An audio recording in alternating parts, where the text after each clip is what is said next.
Speaking to TRT World, let's get straight to it. How concerned are you with the deteriorating situation in Afghanistan? Well, let me just say that at one point we expected a bloodbath, because if you see what happened after the Soviets left in 1989, there was a bloodbath in Afghanistan. Hundreds and thousands of Afghans died after that. And that's how Taliban emerged. This time, we were scared that there would be, in taking of Kabul, there would be a bloodbath. But so in that way, it has been an incredibly peaceful transfer of power. Very unexpected. However, now the problem is this looming humanitarian crisis, because a government, an Afghan government that depended for 70 or 75% of its budget on foreign aid. The moment the foreign aid component goes, and that's what people feared, that with the Taliban coming in, there would be no foreign aid. So unless there is help in the short term, in the long term, maybe the Taliban would be able to stand on their feet. But in the short term, unless they are provided aid, there is a grave danger of a collapse of a government, chaos, and a humanitarian crisis. A lot of this depends on the international recognition of the Taliban government in Afghanistan. Is Pakistan going to recognize the Taliban government? And if so, when? Well, our government decided that we would be consulting all the neighbors of Afghanistan. We will discuss with them about the timing of when to recognize the Taliban regime. So we are in discussion, and so Pakistan alone recognize the Taliban is not going to make much difference. It has to be preferably, the United States and Europe and China and Russia. But if all the neighbors get together, who are going to be the most affected if there is chaos in Afghanistan, if we all get together and sort of form a joint policy when to recognize them, I think it would have more impact than simply Pakistan recognizing them. But it's a difficult position for Pakistan, because unless and until there is recognition of the Taliban government, humanitarian aid supplies, all the reserves that are frozen abroad for the Afghan government, they can't necessarily be released. The big question is, when is the United States going to recognize them? Do you expect the United States to recognize the Taliban government? Sooner or later, they'll have to. At the moment, as you can see in the Senate hearing, in the media, there is shock, confusion in the US. They are completely surprised by this outcome of, after 20 years, Taliban coming back again. And there is, at the moment, finding scapegoats. I feel very unfairly targeting President Biden. I think it's unfair because what could he do? Whenever a date of exit was given, if 2 weeks before that exit date, the Afghan army collapsed and the president fled the country, the same thing would have happened. So, he was taken by complete surprise, and as was everyone else. But I think he's been very unfairly being targeted. And also they're trying to find scapegoats, one of them being Pakistan. And therefore, they're not in a rational mindset the way forward. But clearly, if the US does not defreeze their reserves, and the Afghan government collapses, and this goes into a chaotic situation, the biggest loser will be the people of Afghanistan. And, the UN estimates that by next year, over 95% of the people will go below the poverty line. So therefore, they have to come up with a solution. They have to, sooner or later, think about the people of Afghanistan. And unless that happens, I'm afraid this limbo is, every day we are losing. The Afghan population is, the crisis is going to deepen. you were talking about finding scapegoats. There have been hearings held at the US Congress where US senators and lawmakers have been questioning the military high command, as well as people from the Biden administration. And time and again, they single out Pakistan. They're calling for sanctioning Pakistan and say that Pakistan is complicit in the Taliban coming to power. You see, people like us who know the history of Afghanistan, and Afghanistan's history is very closely tied up to history of Pakistan, or what was then India. But the border adjoining the border with Afghanistan is, if you know the history of that, of the Pashtun people, because they're roughly half the population of Afghanistan is Pashtun. Double that, the number of Pashtuns live in Pakistan. And along the Afghan border, both sides are Pashtun tribes. So if you know the history, anyone who knew the history knew this would happen. So people like me who know the history, and I did a travel book also of our side of the Pashtun areas, Pashtun tribes. We knew this would happen. We knew that eventually there would not be a military solution because the people do not accept foreigners. They have resisted foreigners, especially if they are not Muslims. And the Pashtun tribes might fight each other, but when a foreigner comes, they get together. And then the second characteristic of a Pashtun is that they seek revenge. If there's someone is killed in their house, they will seek revenge. And to seek revenge, they will join the militants. So on this side of the border, exactly the same thing happened when we decided to become an ally of the US. Because the Taliban were Pashtun, sympathies for Taliban not because of the religious ideology, but because of the Pashtun nationalism. On our side of the border, we had for the first time the Pakistani Taliban. And they called us collaborators and started attacking us, which is the TTP, the Pakistani Taliban. Exactly the same thing happened on the other side. The more collateral damage, the more drone attacks or aerial bombing, the more night raids where people were humiliated or killed, the more the militant ranks swelled. So the Taliban movement grew over a period of time. And by 2008, I went to the US. I addressed the think tanks. I met Joe Biden as a senator. I met John Kerry as a senator. And I explained to them. But then I realized that they were clueless. The American public had no idea what was going on in Afghanistan. Hence, they are completely taken by surprise. They thought they had built a democratic government, that they had liberated their women. People in the US thought like that, and there were so few American casualties. So Afghanistan was, something which was not in their minds. So when this suddenly happened, they had been all taken by surprise. And therefore, you see this in Senate, the sort of questions being asked. They had no idea that this was happening. But believe me, in Pakistan, people who knew Afghanistan's history, Army Chief in 2010, General Kiani, went to meet President Obama.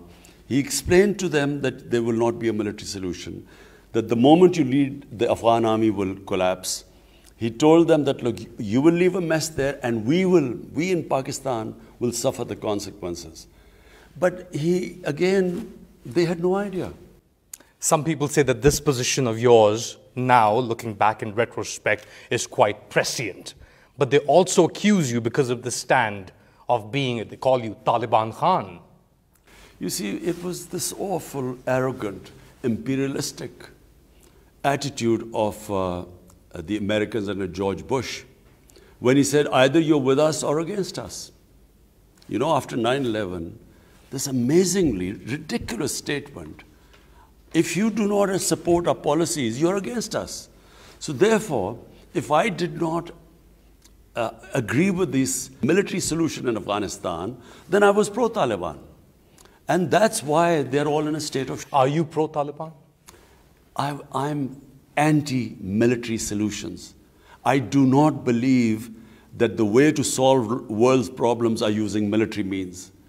I was against the Iraq war.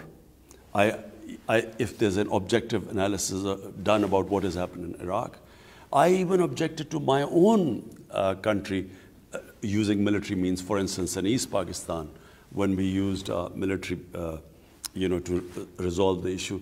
I do not believe in military solutions. But in this case, I knew the subject much better than anyone in the US understood. So therefore, it was this amazing thing that, if you criticize the US policies, you were anti-American and you were pro-Taliban. And you didn't have to spend $2.5 trillion to get to that conclusion. Even I objected to Pakistan becoming involved in this war. We had nothing to do with 9/11. No Pakistani was involved. Al-Qaeda was in Afghanistan. We had no militant Taliban even in Pakistan. So what had Pakistan to do with this war, where a country loses 80,000 people? Our whole tribal belt was devastated. 3.5 million people internally displaced. We were called the most dangerous place in the world. Our economy went down. $150 billion lost to the economy. Our currency lost half its value in 2008. So, we paid a heavy price for this. But for what? And in the end, rather than being appreciated for making these sacrifices just because we became an ally of the US, to be scapegoated for this blunder in Afghanistan, I think that has been the most painful thing for us. Are you afraid now that because of this scapegoating and because of this revenge or animosity within the US towards Pakistan, that we or the Pakistanis will suffer more adverse consequences? I think whenever this anger goes and some rationality appears in the US, they start rational thinking about this. They will realize that how could Pakistan be responsible for this? Simply because how could 300,000 well-equipped Afghan army give up without a fight? And Afghans are one of the bravest nations in the world. Why did they not fight? It wasn't because of Pakistan. How could they give up to 60 to 70,000 lightly armed militia? If Pakistan was helping them, they appeared in Kabul on motorcycles without shoes. Compare them to the Afghan army. So if you do an analysis of why that happened, why did they not fight, the conclusion will be anything but Pakistan was responsible. The conclusion will be, number one, Afghans have always resisted foreign occupation. They are a very independent people. They are basically a free nation, free-thinking people. Their culture is very democratic. So they do not accept foreign domination, number one. Number two, the way, I repeat, the night raids, the bombing from the air, you do not fight guerrilla warfare by bombing villages. So the collateral damage, then there was hatred against the Americans, and that hatred translated into more militancy, more people joining, and Taliban became a popular movement in the rural areas. So that was the reason why, in the end, they didn't win. It wasn't because of Pakistan. Now the Taliban is in power, and Pakistan is left behind once again to deal with the fallout of a hasty US withdrawal. Recently, you wrote in a Washington Post opinion piece that the international community will want to see the inclusion of major ethnic groups in the Afghan government. But I spoke to senior Taliban leaders in Kabul, and they say that there is no way that they will allow the inclusion of people like Hamid Karzai, even Abdullah, people that were part of the previous dispensation during which the Taliban lost a lot of their own people, families, and so on and so forth. So where's the disconnect there? What does Pakistan do if the Taliban refuses an inclusive government as Pakistan and the international community has been pushing? Look, from Pakistan's point of view, when we say an inclusive government, we recognize, and everyone recognizes, even the Taliban would recognize, that Afghanistan is a multi-ethnic group. Pashtun are around about 50% of the population. Then there's a big Tajik minority. Then there are Uzbeks. Then there are Hazaras. And other smaller minorities. So, an inclusive government means a stable Afghanistan. So people who are interested in the welfare of the people of Afghanistan, who've been through 40 years of conflict. So anyone who feels, wishes them well, would want a stable Afghanistan, and a stable Afghanistan means an inclusive. Yeah, but the Taliban then turn around and say that you are interfering, Imran Khan is interfering in the internal affairs of Afghanistan by pushing for an inclusive government. So let me clarify. Number one, as a well-wisher of Afghanistan, we would want them to be stable and have an inclusive government. Now, what sort of inclusive government should not be dictated to the Taliban government? Because that is interference. If you say, pick so-and-so and so-and-so and take names that you must include them, that is interfering in their internal affairs. And I would imagine that they would resist that. Because remember, Afghans are independent-minded people. There's no, the idea that anyone can control them from outside, whether it is the US or it is Pakistan, it is a fantasy. It cannot happen because that's their history.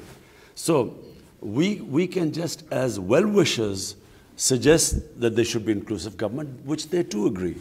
What should not happen is they should be dictated that, look, includes A, B, and C, and that would be interference. It's a fractured society, Afghanistan. It's a fractured polity, especially with various different groups of the Taliban now inside the country, in Kabul, in power. They can't even communicate with themselves. Do you think they'll effectively be able to communicate what they want, where they stand, and where they want to take Afghanistan to the international community? Look, I think... And also tying in with Pakistan, because Pakistan, or the international perception is that Pakistan controls the levers of the Taliban. They control the Taliban. Look, again, people don't understand the Afghan character. You cannot control people of Afghanistan. And history as a guide, I mean, look at the history of Afghanistan and say, look at the history of the whole of India.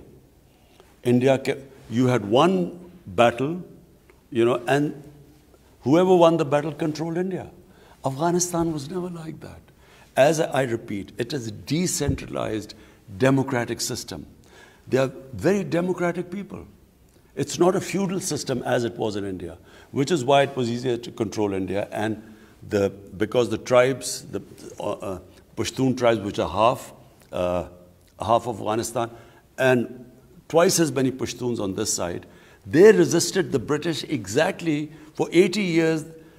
The British controlled the whole of India, but the Pashtun areas, the tribal areas, there was resistance throughout the 80 years of British interaction with them.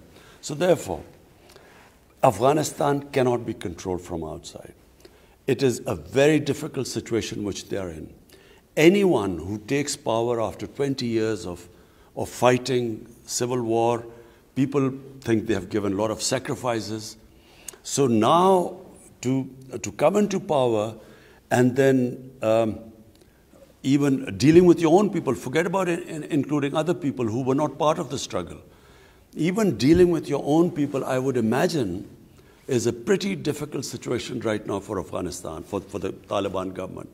So therefore, if you're asking me what will happen, I don't know what will happen.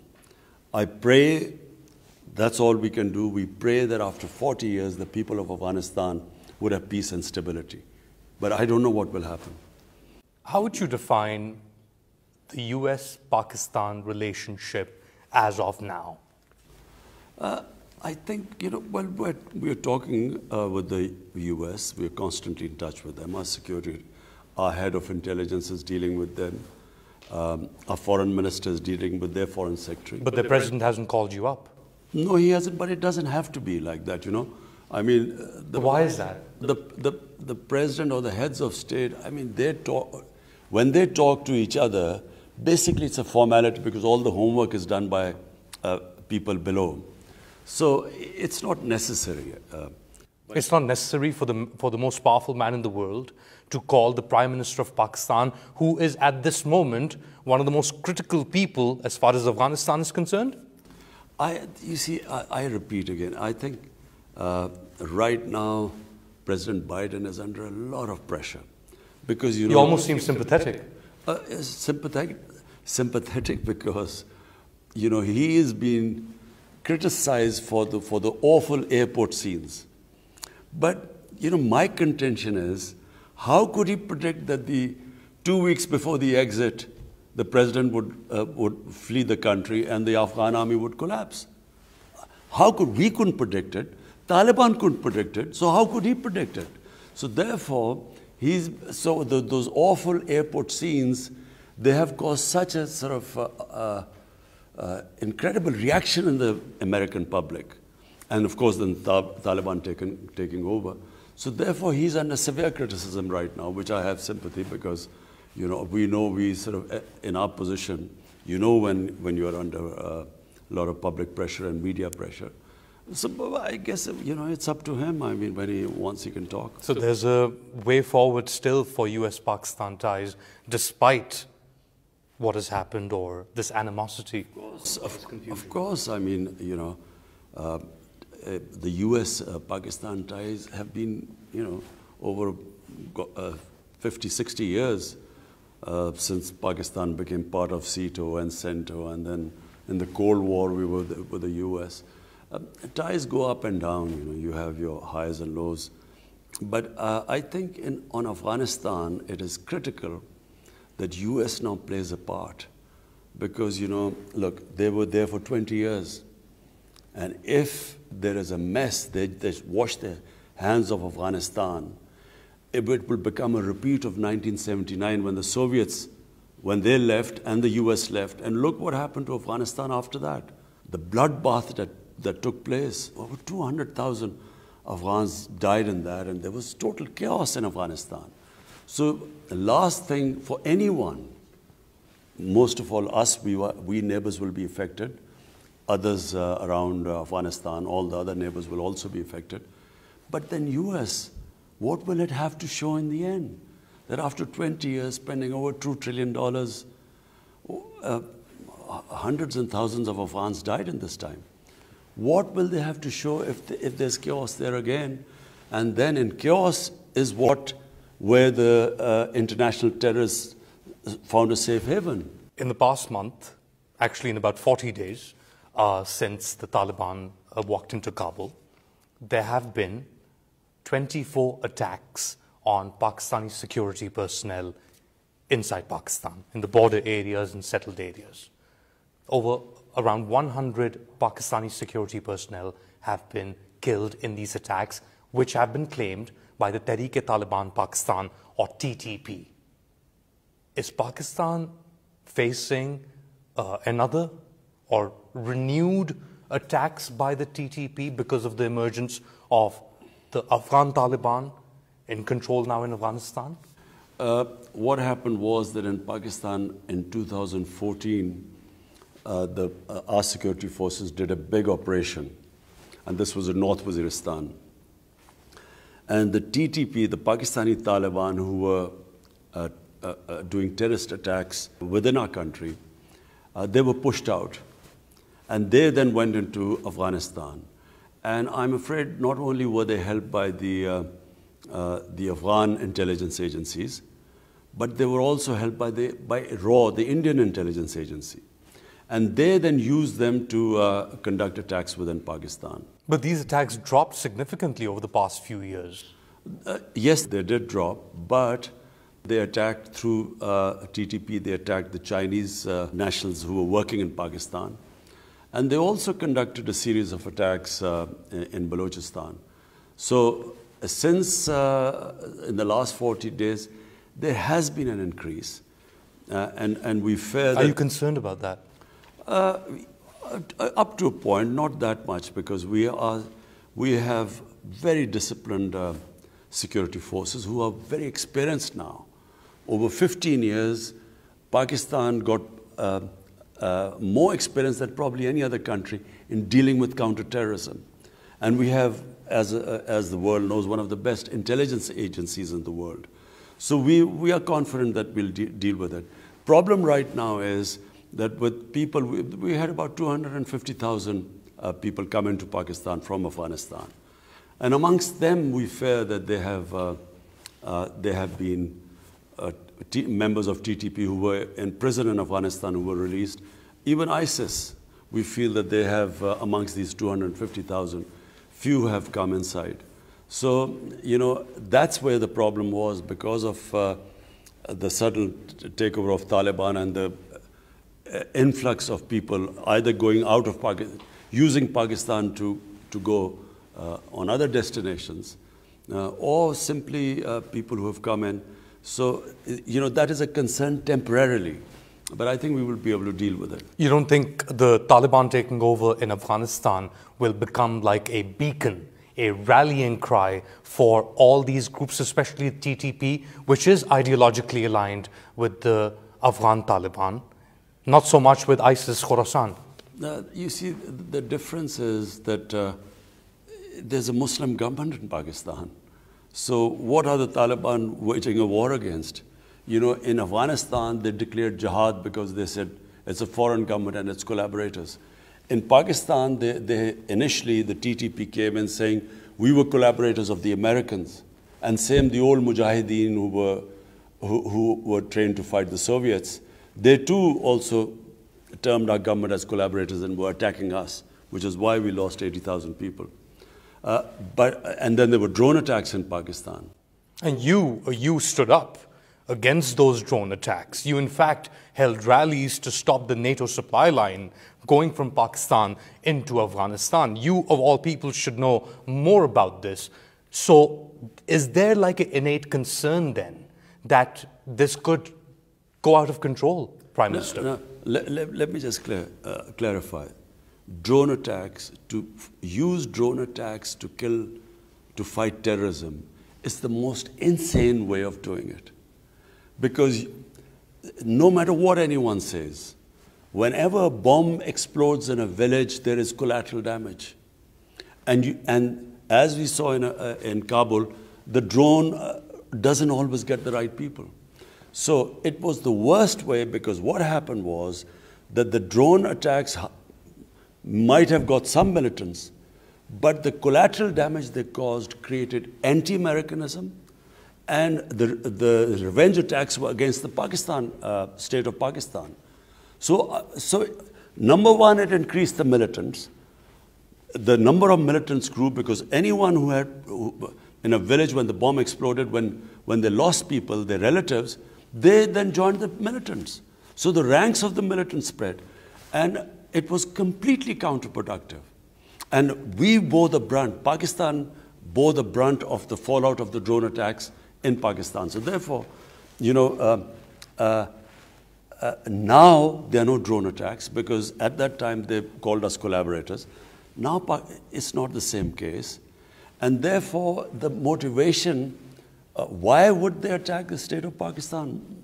Whereas then they could give some justification. You're not concerned. No, I don't think so. That the success of the Afghan Taliban movement in taking over Afghanistan, defeating the greatest military in the world, the Americans, will not have a spillover effect or will not inspire similar like-minded groups in Pakistan? I think, you know, it's completely different. What was happening in Afghanistan and in Pakistan now is completely different. In fact, I think some of the Pakistani Taliban groups actually want to talk to our government, you know, for some peace, for some reconciliation. And we are in talks with some of the groups. What we hope is that this the TTP, are you in talks with the TTP? With some of them, yes. You see, so, there are different groups which form the TTP. Yes, so we are in talks with some of them. On surrendering or reaching on, you know, a reconciliation process. Is the Afghan Taliban helping you in this process? in the sense that the talks are taking place in Afghanistan, in that sense, yes. So there is some sort of negotiation or talks underway between Pakistan and the Tehreek-e-Taliban Pakistan or some groups of the TTP to lay down their arms. Yes, and then we forgive them and they become normal citizens. This is quite a revelation, Prime Minister Imran Khan. So you are expecting some sort of agreement or some sort of deal to come out or emerge between the TTP and the government of Pakistan? Yes, I repeat, I do not believe in military solutions. I'm anti-military solutions. So I always believe that, as a politician, political dialogue is the way ahead, which I always believed was the case in Afghanistan. So why is the TTP attacking Pakistani security forces if they're talking to you and trying to reach a negotiated settlement? I think that was just a spate of attacks, but we are talking. We might not reach some sort of a conclusion in the end, a settlement, but we are talking. We are also talking to the Baloch militants. We're trying to also talk to them and have some sort of political reconciliation with them, those who are willing to reconcile. You mentioned India and the role of India that Pakistan says was instrumental in carrying out attacks in Pakistan. There's been a lot of disinformation emanating from Twitter accounts, or social media accounts controlled or being operated from India. Recently at the UN General Assembly, you said that there is a war against Muslims in India, including in Indian-administered Kashmir. If this is the case, what can Pakistan do to raise this issue, to contain this war against Muslims in India, as you say it? Look, what do human right groups do? They raise the issue at all levels and build pressure finally to fight these human rights which are being abused, not just of Muslims in India, but specifically what is happening in the Indian-occupied Kashmir. So we raise it at every forum, United Nations, in the Human Rights Forum, in the international media, because when people talk about maybe the human rights abuses of Taliban, I think it should not be selective. They should also talk about what is happening in Kashmir, where about 900,000 Indian troops have basically put 8 million Kashmiris in an open prison. So therefore, I feel that it should be even-handed. When human rights are selectively talked about, they lose their credibility. I feel very strongly that the world, the international community, should, and the countries, the powerful states, should talk about what is happening to the people of Kashmir. And that's it, lip service on talking about people of Kashmir? That's how pressure is mounted. In East Timor, there was... But now the Indians are part of the Quad. They were hosted by, Narendra Modi was hosted by Joe Biden, and they're forming an anti-China bloc. And India is one of the critical components of that. So my two observations. One, that when people who you are allied with, you ignore the human rights abuses, and you only worry about the countries who you're opposed to, and you mention their human rights abuses, you lose your credibility in that. Secondly, my observation is that in trying to form these blocs, the last thing the world wants is another Cold War. Because we saw the Cold War between the Soviets and the US, and the world sort of being divided into two camps. I wish this does not happen again, because